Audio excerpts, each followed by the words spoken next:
This land isn't just in your blood. It's under your fingernails and worn with pride.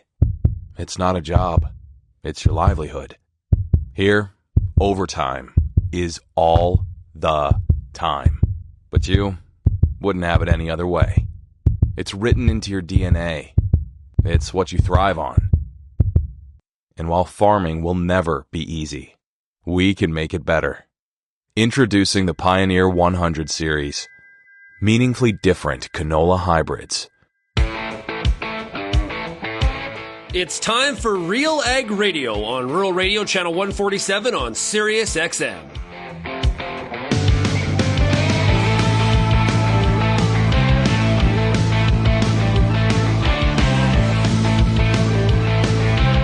RealAg Radio and RealAgriculture.com is your home for insight and analysis of the issues that are impacting your farm business. Let's get real and get connected with RealAg Radio.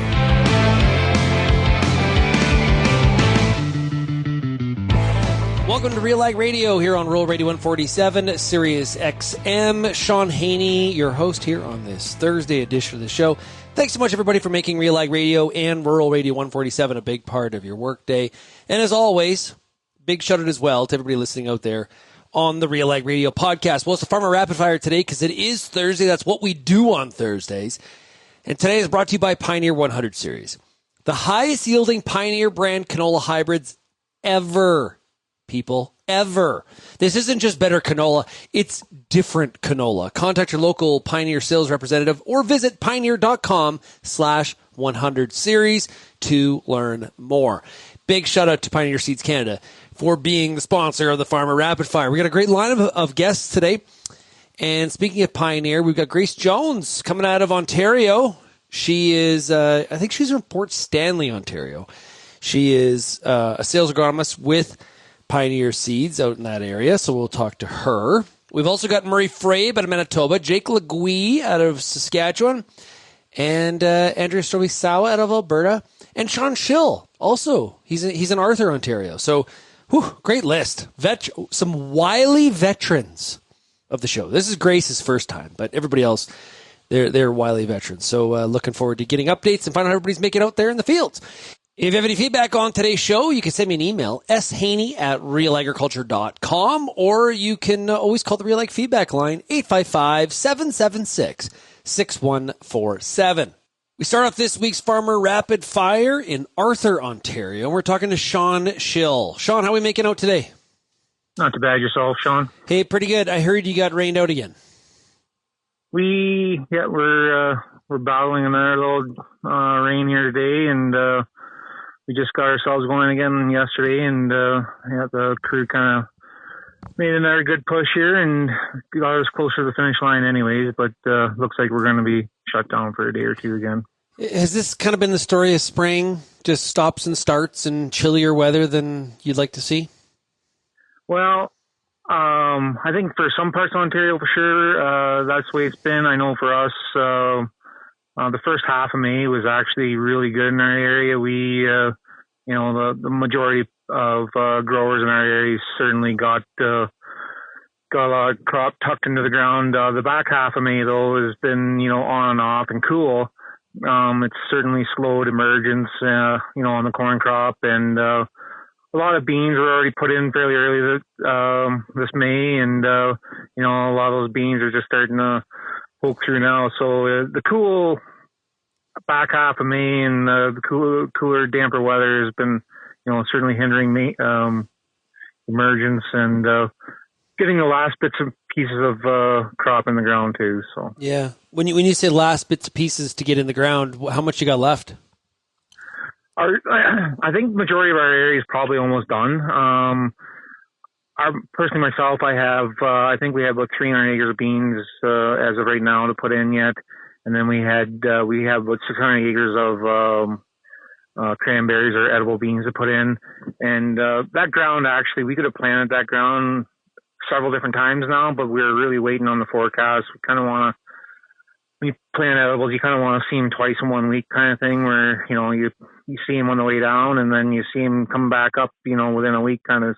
So we've been waiting on the forecast to actually plant our edibles. So but yeah, I would say the majority of our area is just about pretty near finished. Okay. How are the machines running?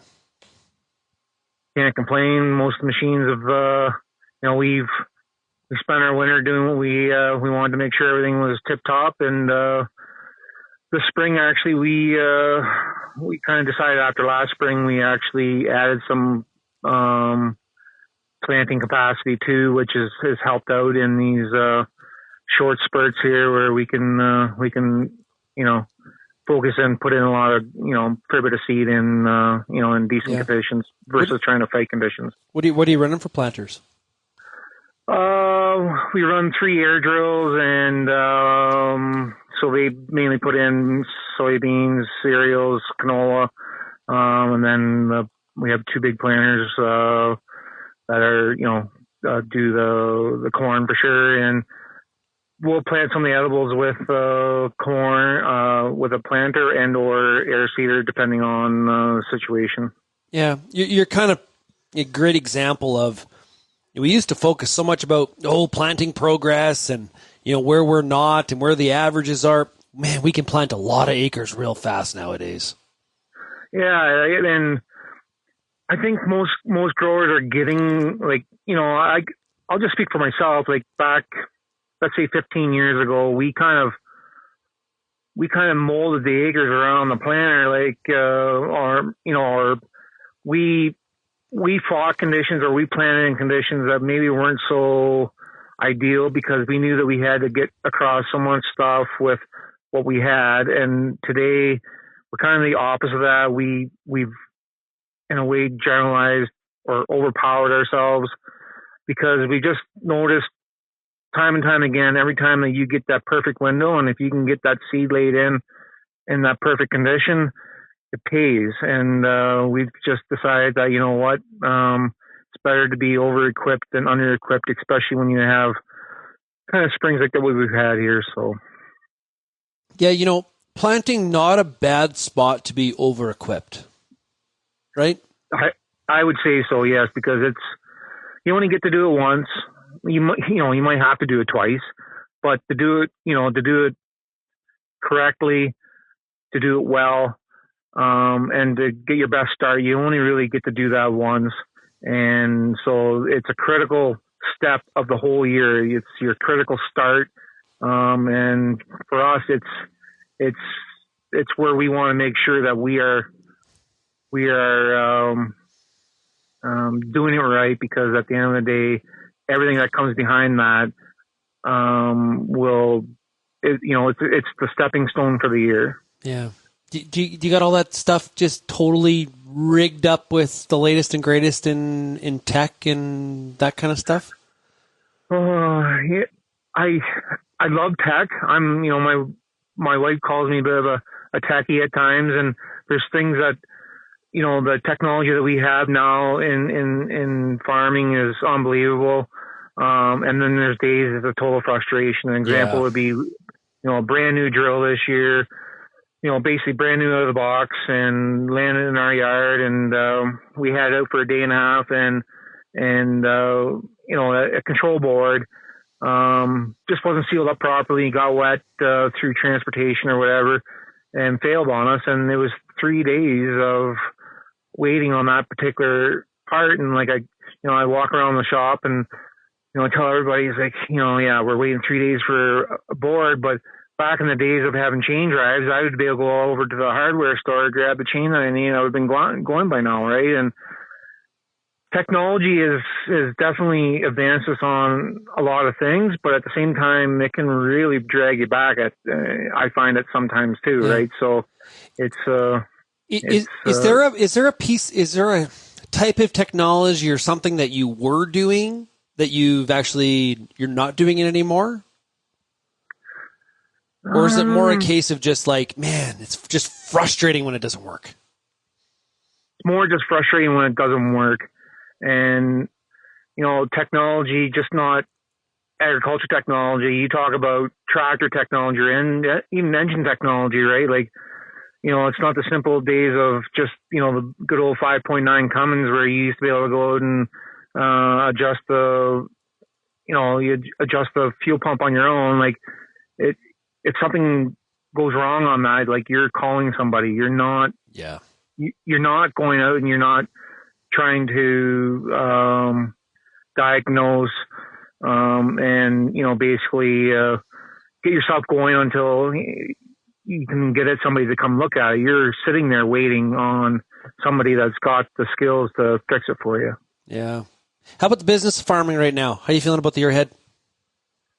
Crop-wise, I feel really good. The markets certainly could use some improvement. I'm sure that most producers are feeling the same way. Our crop prospect at this time, I feel really good about that. It's a stressful time, I think, just not in agriculture. I think just in general in Canada and in the economy, and you just wonder what the future is going to bring. Obviously agriculture always will have its place and we will always, some years we won't prosper. There'll be other years that we will, but, just in general, I think there's a lot of stress out there in the general economy as well, which, I see and I kind of think about all, each and every day too, is like, how is this going to affect me down the road? Yeah. Yeah. Any thoughts on the king giving the throne speech? Were you all into that? You were all excited, or were you indifferent? I'm indifferent. I really am indifferent. I didn't even get to see it. Quite honestly, we were busy, and I'm not. I get it, but at the same time, I'm just indifferent. It really didn't turn my crank in any way, shape, or form. So, not Shaun Schill, the monarchist, is what you're saying. That's right. Is that what you're saying? Yes. Okay, that's exactly what I'm saying. Okay, I just wanted to get that on the record. Hey, Shaun, thanks so much for joining us here this week. All the best to you, and look forward to chatting with you when the crop gets a little bit taller. Right on. Cheers. Great stuff. We'll be back with more of the Farmer Rapid Fire, brought to you by Pioneer Seeds Canada, right after this.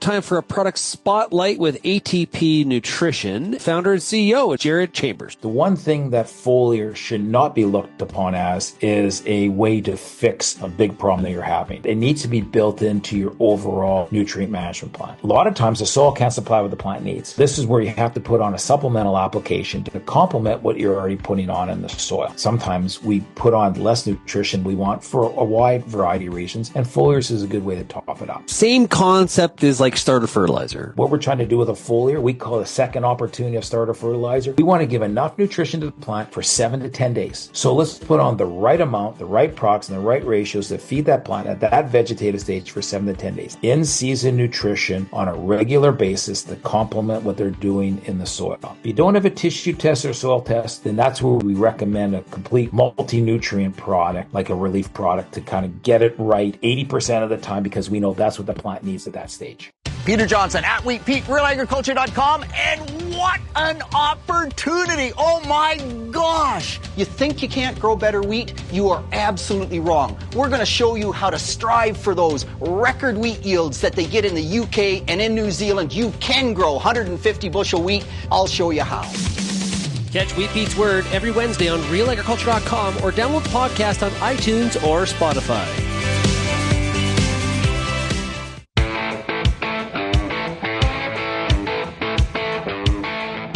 And welcome back to RealAg Radio for the Farmer Rapid Fire, brought to you by Pioneer Seeds Canada.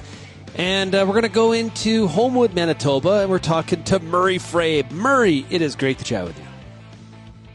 Shaun, yeah, you picked the right day. It's ran an early morning shift on the planter, and we grow edible beans. And we just finished our last few acres of those here earlier this morning. We're in pretty good straits, and then right from there, and then we got our sprayer moving around lots here today too.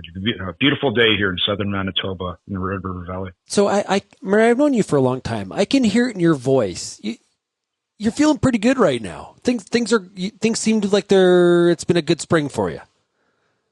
Yeah, it's never a cakewalk, of course, Shaun, but we have some great staff here at our farm, Agassiz Seed Farm near Carmen. For one, you got to celebrate your staff. Another is celebrate earlier planting season takes the stress right off. And geez, like we're you're a very high energy individual as well.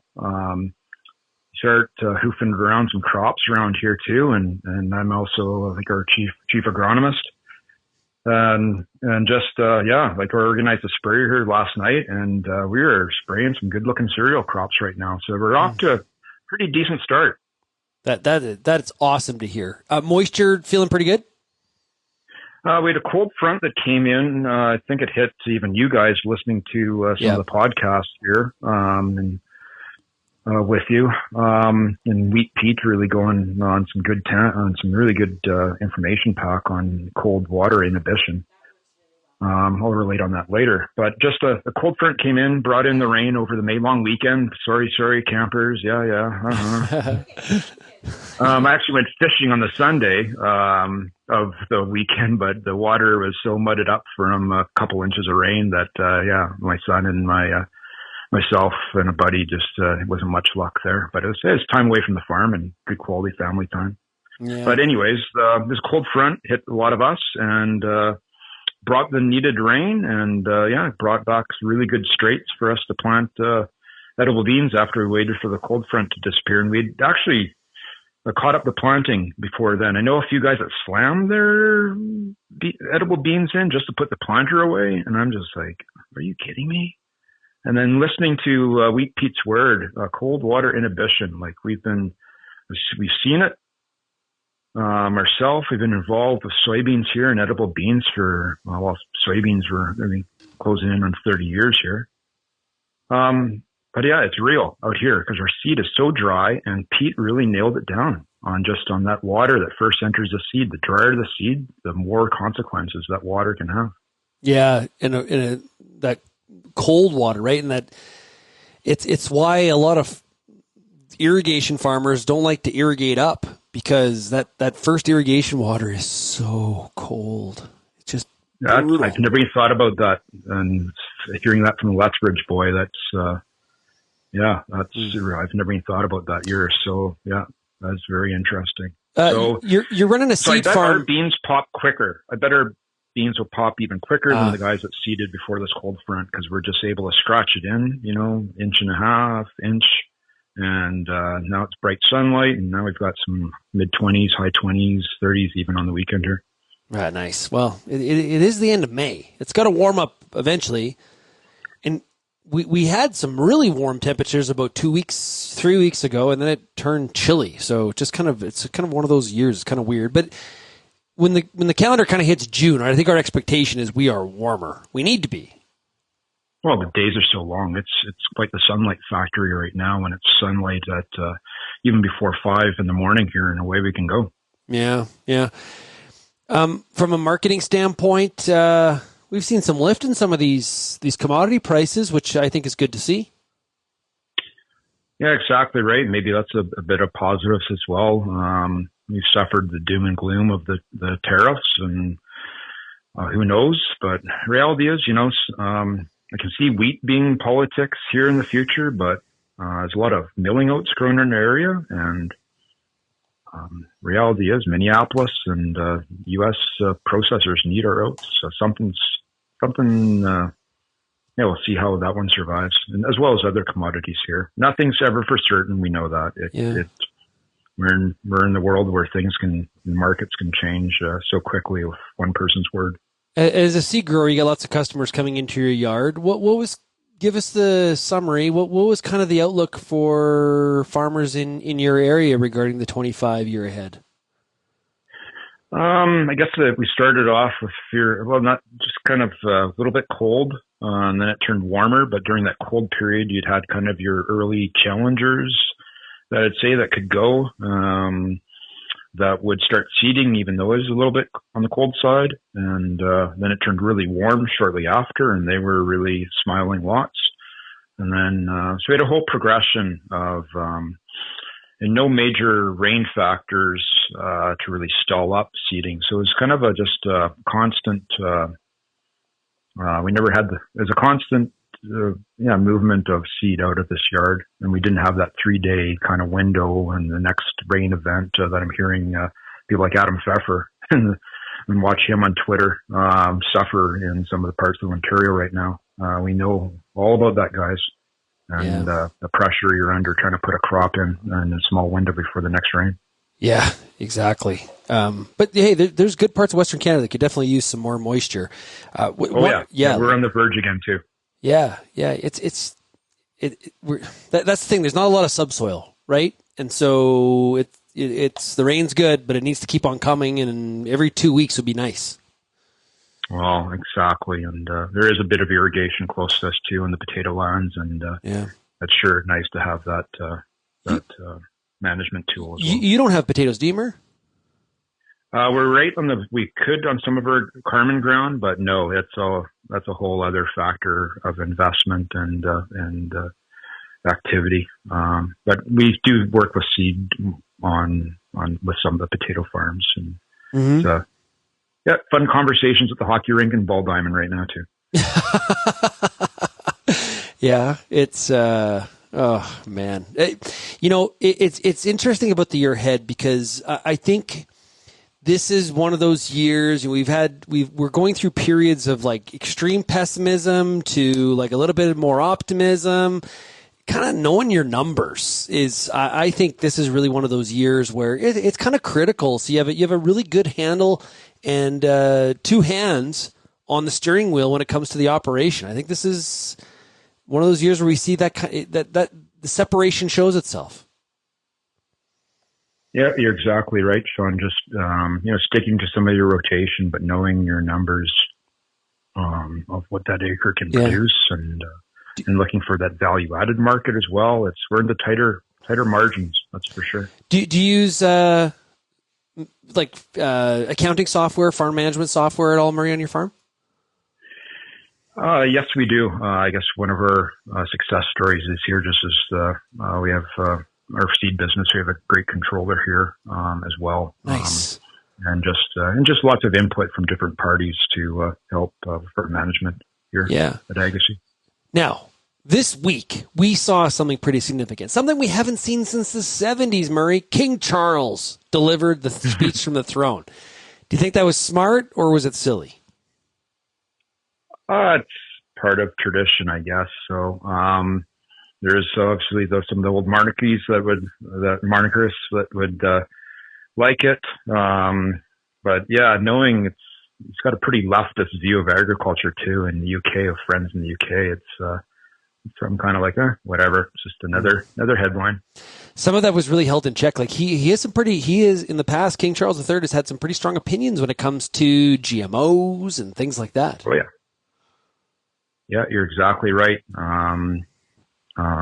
But I think people's, his power in the world is there, but at the same time it has been mitigated perhaps by the amount of other distractions that we have in our lives. Yeah. Well, 35% said, remind me why we have a king again. So there you go, Mur. Shaun Haney in the back of our quarter. That's what I vote for. There you go. Hey, Murray, thanks a lot for joining us here today in the Farmer Rapid Fire. We will check in with you a little bit later on in the growing season, okay? Good luck. Yeah, I guess, Shaun, I just spent some time windshield time. So much fun with today's technology, love planting, and some of the tools that we've had have been a lot of fun. Absolutely. It's very, very cool stuff, and I know you're on the cutting edge of it. We'll be right back with more of the Farmer Rapid Fire, brought to you by Pioneer Seeds Canada, right after this. Hi, I'm Bernard Tobin, host of the Soybean School on RealAgriculture.com. Throughout the year, on the Soybean School, we'll bring you timely agronomic video content from planting to harvest, from the latest agronomic research to the latest in production technology. Check out our massive video library on YouTube, RealAgriculture.com, or download the audio podcast versions wherever you get your podcasts. The Soybean School is brought to you by Mazik Seeds and Lalamon Plant Care. Time for a product spotlight with Genesis Fertilizer. Joined right now by one of the board of directors, Garth White. I think Canada should be the powerhouse in agriculture. We should be number one in the world. We need infrastructure. We have a very strong fertilizer industry, but demand for fertilizer is growing 2 to 4% per year. So there's going to be need for more supply. It's important for the prairies generally, and be self-sufficient and have a closed loop. It's farmer sustained, and also is that it's going to be sustainable. This plant will be the most modern, the most environmentally sustainable plant in the world. And I know when farmers start selling their product, the big guys like agri-food people are looking for sustainable product. You need to have some sort of stability in your own economy. And I think Genesis will play that role. It's having the best-in-class plant. We're also going to set up super centers in Alberta, in Manitoba, and in Saskatchewan. So there'll be a network. If you are interested in learning more, go to genesisfertilizers.com.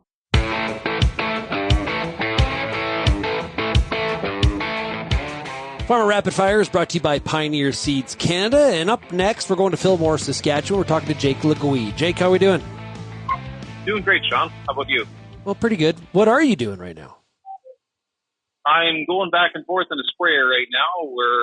I'm on my second last field of burn off, so we're getting somewhere. Okay. Do you? I'm assuming you try to get all your pre-seed burn off done and doesn't become post-seed burn off? Well, at this point, yeah. Early on, though, I mean, when we're starting, the fields are usually cold enough that they're pretty clean yet. So the first, 20% probably goes in, sometimes more, before we get it sprayed, and then we try to catch up after. But once I get caught up, I don't like to fall behind again. Are you kind of the designated sprayer driver, or do you guys share the responsibility? Well, we do run two sprayers, but during burn-off, we only run the second one probably, 20-30% of the time, I guess, just to catch up when we actually get some non-windy days, or at least light wind. But yeah, my responsibility is keeping ahead of the drills and lets me see where we can go next and find any obstacles that might be a problem, and make sure that we get the right product sprayed at the right rates and all that. So that's my spot. What kind of machine you got? We run Deere for our sprayers. Yeah. So this actually has been our first spring trying out Deere's See and Spray system, which kind of had mixed results, but it is very interesting to see it work, and I do think it's the future. But like anything, once you hit the field with a new piece of technology, it never works quite the way that you think it'll work. So if for when you think about the opportunity of See and Spray, from the farmer's perspective, what do you see as the real benefits? I think I would point out maybe a couple things, not just one. Like, one of them certainly is that we can save some money. I mean, there's lots of fields that we go into, and there were some earlier this spring where there's really just almost nothing out there. And in the past, I've skipped spraying those fields.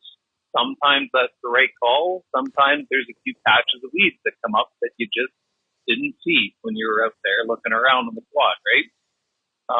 So now we can go in and spray those fields, and we spray 20-25% of them, and we know we get those patches without spending a bunch of money and wasting a bunch of chemical that we don't need. Yeah. So that's part of it. The other piece of it is that on fields that are have heavier pressure or even just moderate pressure, we can go in with a higher rate or a more effective mode of action that costs more money, and know that we're not going to spend a whole lot more, but we're going to be a lot more effective on the weeds that are out there. Yeah, makes sense. And you got to think with how the rate of change of technology, that whole system is going to get better and better, right? Like where we are today is not where we'll be 5 years from now. No, I mean, at this moment right now is the worst that it's ever going to be for the rest of my life. Yeah. So it's certainly come a long way from, reading about Weed Seeker and stuff when I was in university. I mean, we're getting there, but certainly there's still a ways to go to get the accuracy up. Still getting a lot of false positives. Yeah. Okay. How's seeding progression going? Well, it's going again now. We had a 12-day break after we got a 3-inch rain event spread out across about a week in the middle of May there. So we're just kind of trying to get back into the flow of things here. We were about a little over 70% done when that happened. So that put a hard stop to things for a while. And 3 inches may not sound like a whole lot in some areas, but for us on this flat land, and we were already on the wet side, it did flood some things out. So we're going around a lot of stuff, but we're hoping to be able to wrap things up sometime over the weekend here. Yeah, and 3 inches over a week is different than 3 inches in 2 hours. So like that's a healthy drop that's going to pay, like that buys you some time, my friend. It does. I would say that the first inch and a half that we got was about right, and then we got 3 days of just drizzle, and that just saturated absolutely everything. The winter wheat loved it, but the flax and lentils that were just coming out of the ground did not like that very much. So I guess we may have some spots to go back and reseed here once they dry up enough to be able to do that. Yeah. Give us a sense here. We were talking earlier with Murray Froebe from Manitoba, and he's talking about the value of the team he has around him and the quality of it, and just it's this time of year such a team effort. What's your team around you look like? Yeah, well, I mean, we're pretty fortunate in that we've got a lot of family on this team. I mean, I've got my sister and my brother-in-law and my dad that are all running things as we speak, or moving trucks around and all that. And then we've got some non-family staff, and there's so many roles that need to get filled by people who are good at what they do. Even just things as simple as getting trucks organized and loaded and to the right places in the field and stuff like that. To not have to give those constant instructions, to be able to rely on those people to make the right choices when they get there is huge. And fortunately, that's what we have. And we all kind of have our places that we go to. Like I said, I'm in the sprayer. That's my main role. And when it's windy to spray, I'm checking fields or helping with logistics. Everybody has their spot, and it would be obviously impossible to be able to cover this many acres without the team we have. So yeah, we're very fortunate. So you like driving the sprayer more so than even driving seeder, eh? I actually really like seeding, but the most effective spot for me to be is in the sprayer. I mean, my background is in agronomy, and I want to make sure that when we go out to kill the weeds that they're dead.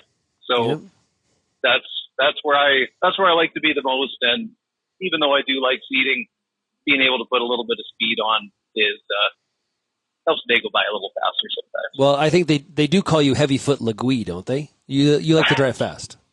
Do they? I don't know. Maybe somebody's told you something that I don't know here. But I was just making the assumption. I was sort of assuming. But from an agronomic standpoint, I think you bring up a great point that the sprayers because we're all on high clearance now, right? So or not all, but a lot of the acres are covered by high clearance sprayers. So you kind of get that bird's eye view, a little bit of a different vantage point than you would say otherwise in some other part of the operation. So I can hear what you're saying from an agronomic standpoint. Yeah, it's amazing how good the view is from the sprayer, like as compared to the quad or even a pickup truck. Like you just can't see the things from those vehicles that you can see from the sprayer. It gives you a real feel for what your weed situation is like and where the wet spots are and everything else. It's my favorite spot to be for sure. Yeah, and you get to drive fast, so there's that too. That's right. Yep. Do you have a really good rigged out tender trailer? We have a service truck, I guess, and our tender trailer for the sprayers to keep everything moving. Our tender trailer, I guess, has been a slow evolution over like 15 years. So we just kind of keep adding bits and pieces to it to make life easier. So we added some stairs this year instead of a ladder. So that's been pretty nice. And redid some of our storage. So yeah, no, it works pretty good. And honestly, it didn't really set us back that much. So that's kind of nice. Yeah, good stuff. Hey, this week, I know you were probably following that throne speech very closely on Tuesday. So King Charles is set to deliver he delivered the throne speech on Tuesday. From a Canadian perspective, do you think it was smart to do that or silly? I'm kind of a little bit maybe indifferent to it. Like on the one hand, it is a historic moment for the country to have that happen. On the other, I think there's just a lot of important missing pieces from it, and that's not his fault. I just think that there's been a lot of things happen and not happen over the past 9 years that have hurt a lot of, industries in this country, especially across Western Canada. And until we see some action, it's going to be kind of hard to really have a lot of faith that things are going to change. So I guess for me, maybe I'm just getting tired of words and want to see some things actually get done. And until that happens, it's just hard to have a ton of faith. Jake, welcome to the Haney team action. I appreciate using that word. I'm right there with you. Yeah, we've just heard so many words about change over the past several months from this government that I got to see it to believe it. Yeah. Well, we'll see what happens. I hear you. Hey, Jake, all the best to you during the early parts of the season here, and we'll talk to you as this crop gets a little bit bigger, okay? Thanks a lot, Shaun. Great stuff. That is Jake Leguee out of Fillmore, Saskatchewan. We've got more coming up here on the Farmer Rapid Fire, brought to you by Pioneer Seeds Canada, right after this quick break.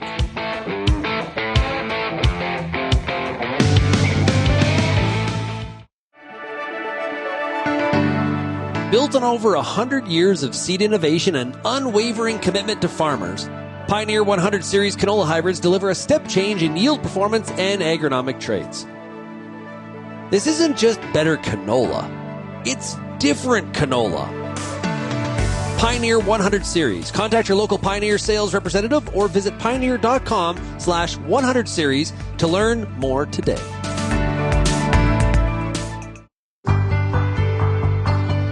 It's summertime, and you've got a lot of important decisions to make when it comes to your corn crop. Let the Corn School on RealAgriculture.com help guide you through those big decisions with input from leading experts in the field. If it's spray timing, disease identification, or any other field issue, the Corn School's got you covered. The Corn School on RealAgriculture.com, brought to you by BASF and Pride Seeds.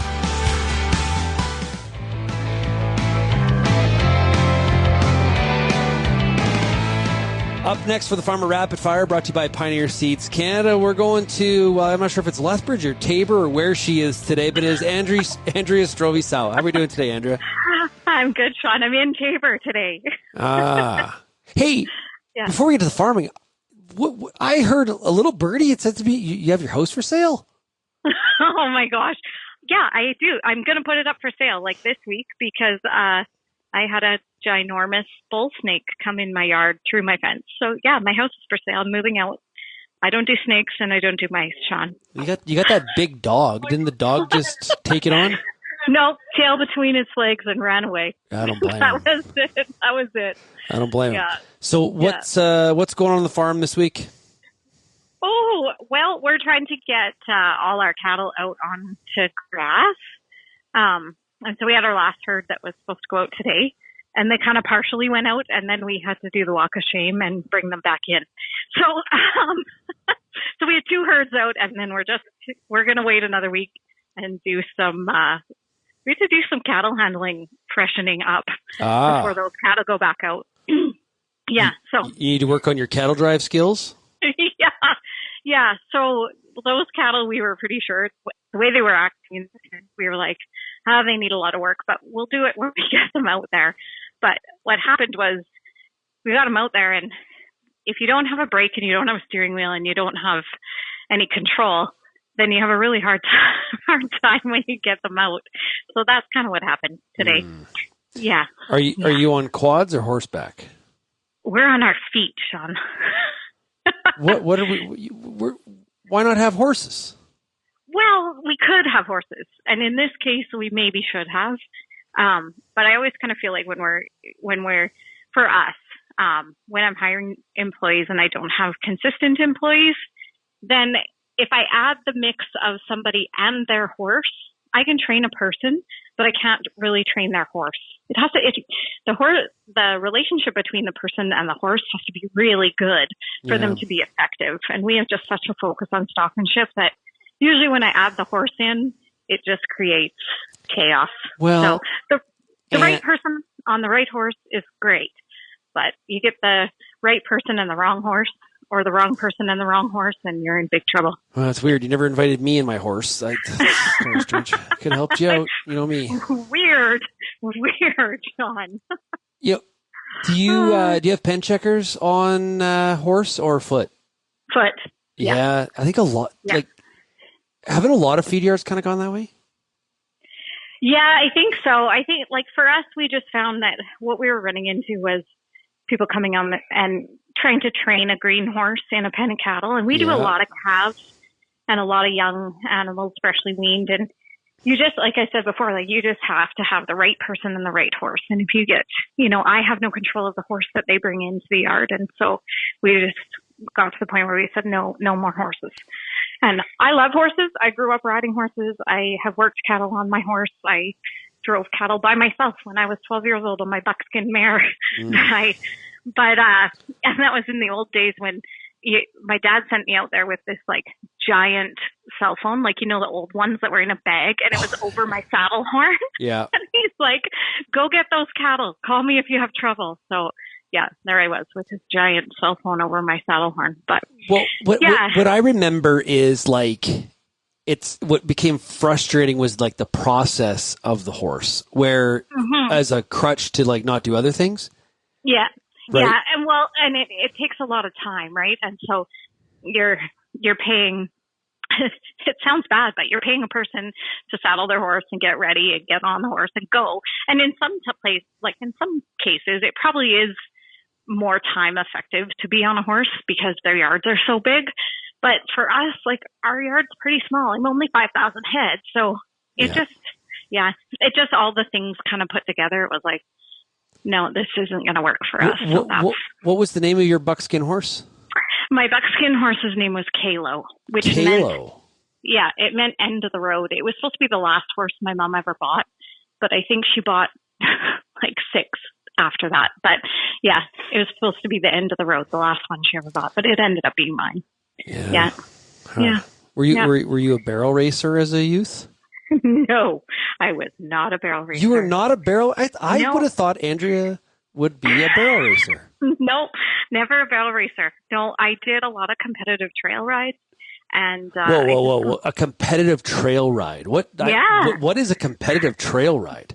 Yeah, it's exactly what it sounds like. Like, you go on a 25-kilometer trail ride, but it's for time, and there's vet checks along the way, and they check your horse. And yeah, that was some of the best. Yeah, that was the best. Those were so fun. But can the horse run, or are you like when I think of trail ride, I think of a very slow walk on the back of a half donkey with its head in the back of the other horse. Yeah, following right in his tail. Yeah, no, you do it kind of at a fast trot. But yeah, people do. It just depends on your horse, right? Because your horse has to be in good condition at every vet check or you get pulled. So yeah, I used to do those all the time. That's cool. Yeah, not barrel racing. No. Okay. No. How are things in the cattle feeding sector? All good? Just cattle price goes nowhere but up. Yeah. Which is also, like, I hate to be pessimistic, but that's also scary. But right? You're going to be pessimistic. I am. Yeah, I'm going to go there. I'm gonna go there. Yeah, it's great. I mean, it's all great until it's not. And when this comes down, it scares me a little, but just keep myself protected and carry on, feed cattle. That's what we do. That's what I keep telling myself. Like, you're a cattle feeder, you have to feed cattle. That's what we do. But it's hard to talk myself into it a lot. It really is. You're in this kind of market. I think with a 5,000 head yard, you kind of trying to sort out, like, do we step out here and bring in our own inventory, do some custom? Like, what do we do here? Yeah, well, we're predominantly custom. I mean, I have my own right now. I probably have 700 head right now. And then some on grass. But yeah, we're predominantly custom, which is scary in its own way. Like, because I have no control over, if my customers can place cattle, and are they going to have enough money, and, are the cattle even going to be around to be placed in a feedlot, right? We don't like shrinking cow herd and all the rest of it. So that's scary. But then also owning 5,000 head of inventory is also scary, right? In a different way. So it's just like, pick your poison and just be happy with it. I think we kind of diversify a little bit with custom feeding and then feeding my own as well. But yeah, it's a scary time, but I think it's always a little bit scary.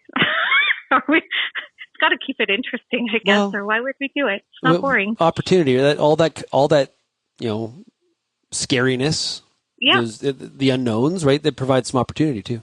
Yeah. Yeah. Well, and I've heard many times from a lot of my old feedlot friends, like, I love a great crash. I love a crash. That's most money's ever made in a crash, Andrea. I'm like, okay, I'm going to try to remember that. Yeah. Yeah. So as long as, we can keep ourselves protected so that we're not part of that crash, then hopefully there's some opportunity in there to make some money. But yeah. Well, with a name like Andrea, you probably are like an old monarchist. What'd you think of King Charles III? I actually at one point got very into watching like The Crown, and I was very. I knew it. I totally was. I think it was your wife that started me watching The Crown, but yeah, I think it's great. I think why not? I don't know. I don't really have an opinion either way, probably. But have you liked The Crown? I did like The Crown a lot. Yeah. Or maybe it was you that got me into that. But I think it was me. I don't think Trish got past episode 2. I think it was me. Yeah. Oh, maybe it was you. Yeah, I really enjoyed it, and I find it very intriguing. Like, it's kind of a different, it's a different society. It's a different way of living that I think, there's some really cool things to that. But I do think it's great that he came. Why not? You would feel, whenever I watch a show like that, all I can think about is just how incredibly isolated you would feel from just regular human contact. Yeah, I agree. And I think what's probably lacking the most in the world today is connection. And I think that those people, they don't get, they would be starving for a real connection with people, right? Yeah, it would be very few people that you would actually connect with. Like, who's being honest with the king? Like, you go back to the 1600s, you get your head lopped off. Now that's probably not happening. Yeah, but exactly. Not a lot of incentive. You don't want to do it to tell the king how I really feel. Yeah, exactly. No, you're just smiling and bowing or whatever you do. Cool stuff. Yeah. Well, hey, Andrea, thanks for joining us here today on the Farm Rapid Fire. Really appreciate it. All right. That is Andrea Stroeve-Sawa coming out of Lethbridge, Alberta. We'll be back with more of the Farmer Rapid Fire, brought to you by Pioneer Seeds Canada, right after this.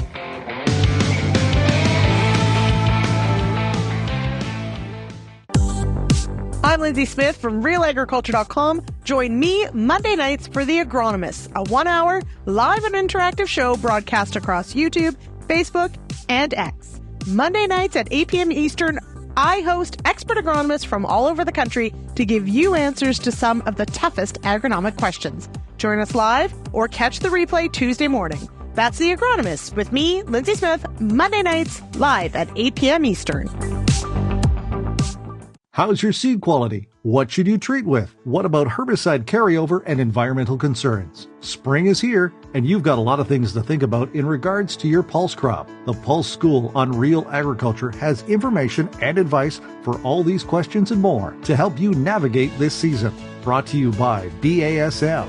Pulse School episodes are available at pulseschool.com, realagriculture.com, or as a podcast on your favorite streaming service. Download the latest episode today.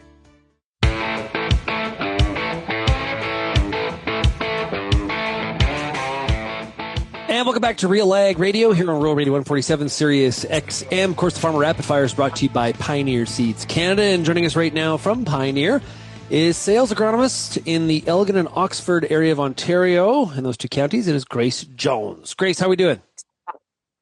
Pretty good. Could be warmer, but good.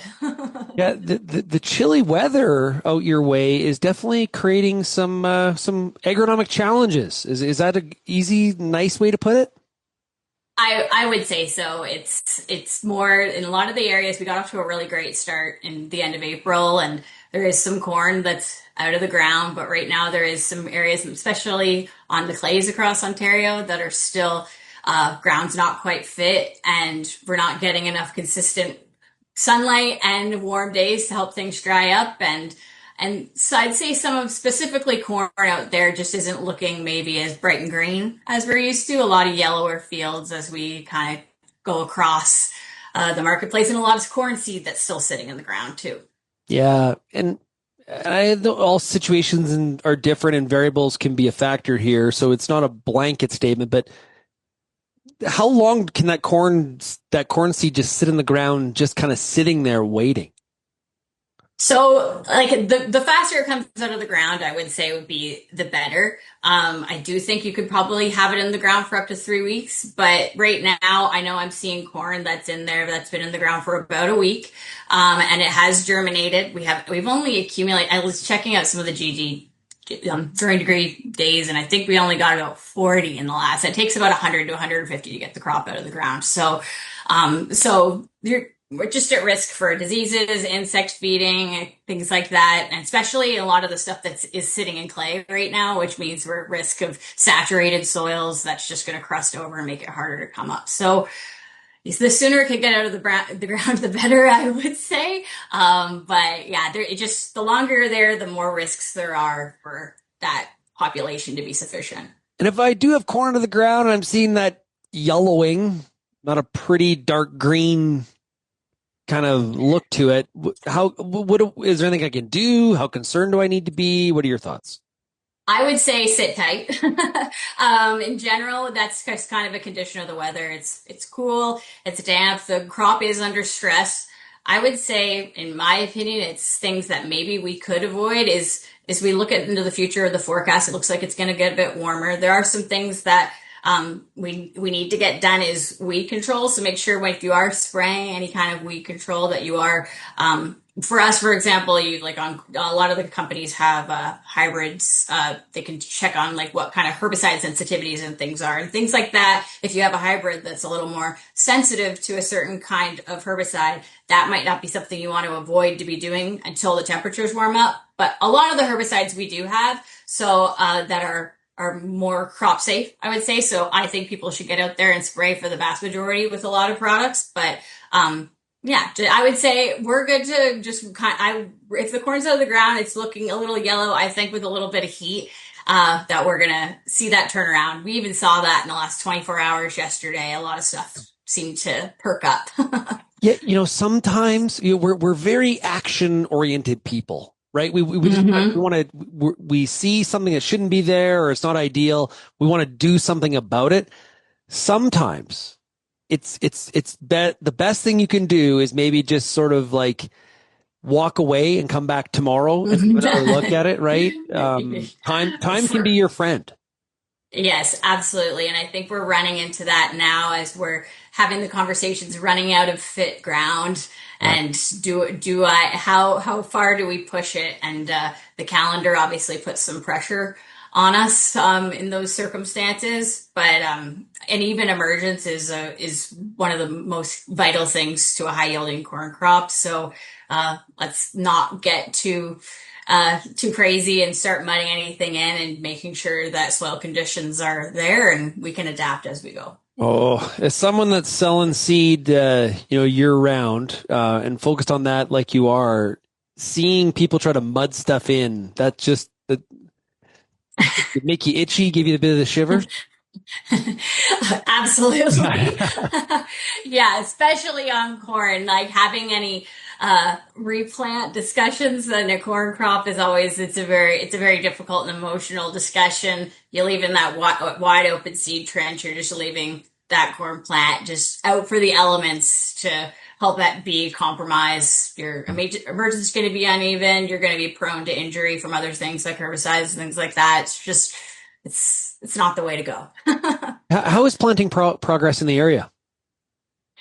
Pretty good, I would say, on corn. There are areas, so I cover Elgin County, which we've got light sands where corn's all been wrapped up for probably over a week for the vast majority, and we're well into beans. But there is a lot of clay ground that we're probably at that 80% on corn. And I'd say we're probably halfway on beans, with some people are in the home stretch, where others have just started to get going on soybeans the last couple of days. Yeah.